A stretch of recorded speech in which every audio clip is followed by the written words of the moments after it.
Hello, host Eric here, host of Talking with Famous People, and I've got my friend John, my former next door neighbor, who's come to visit briefly, and I'd like to do the same psychological experiment on him that I did with April in the car a little while ago, and I'll put both these tests up there and talk about what they mean. Okay, so here's the experiment, Johnny. All right. You are on a game show. It's called Explain What's Happening. Okay. And if you do it right, you win $1 million. If you get it wrong, you get nothing. The game show is this: you go into a room, and there's a ledge up high up here, and there's a guy standing on the ledge, and he's looking into another room, and you can't see what he's seeing, but you can talk to him. And that's the only. And then they put you in that room, and they close the door and say, "You got 15 minutes to explain what's happening." Close the door. Okay. Game show, go. I'm now the guy on the ledge. Okay. So what I ask you what you're looking at?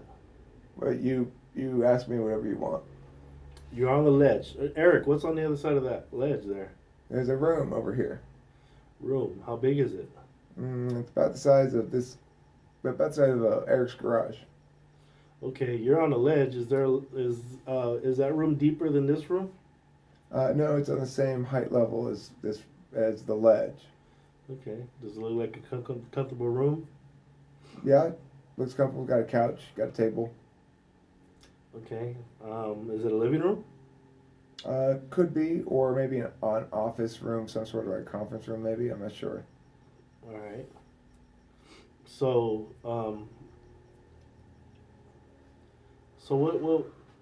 what's the point of the room? I mean, what are you gonna jump into the room now?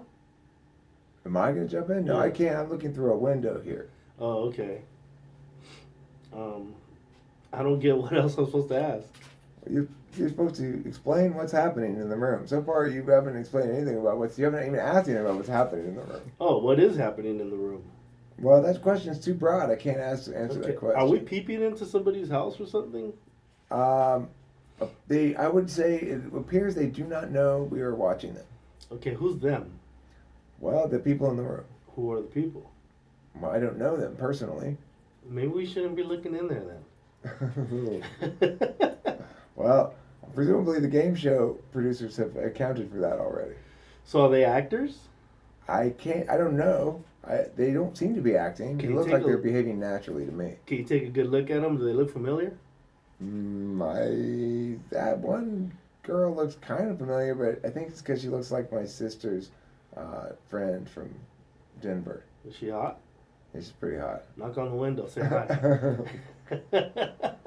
She They look- didn't respond. They must have some sort of soundproofing on this window.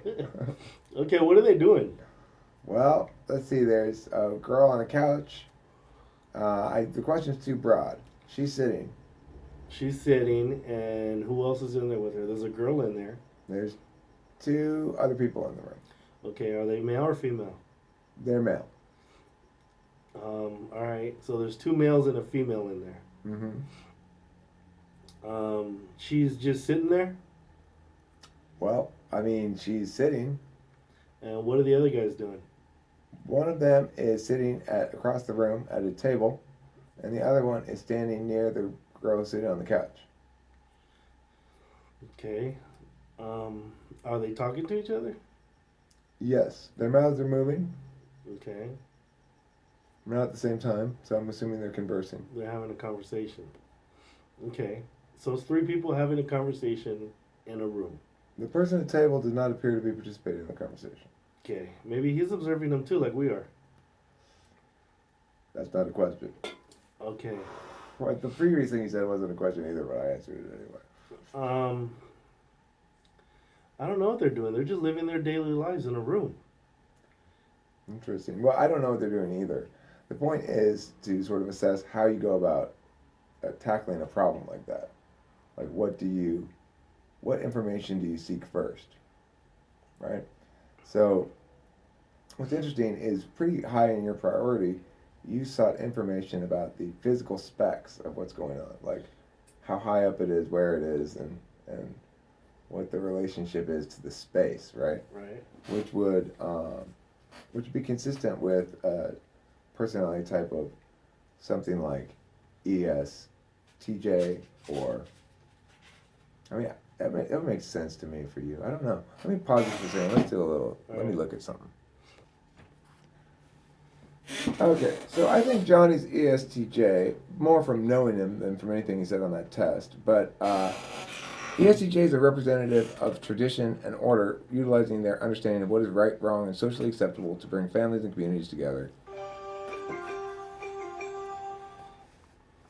Embracing the values of honesty, dedication, and dignity. ESTJ personality type are valued for their clear advice and guidance, and they happily lead the way on difficult paths. Taking pride in bringing people together, ESTJs are often take on roles as community organizers, working hard to bring everyone together in celebration of cherished local events or in defense of the traditional values that hold families and communities together.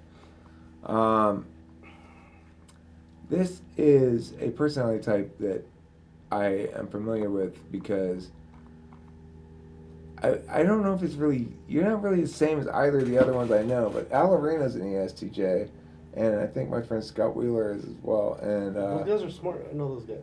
yeah, well, I mean, Al Arena's an air conditioning, he owns an air conditioning business, and Wheeler is a big coach. And but the thing that you guys all have in common is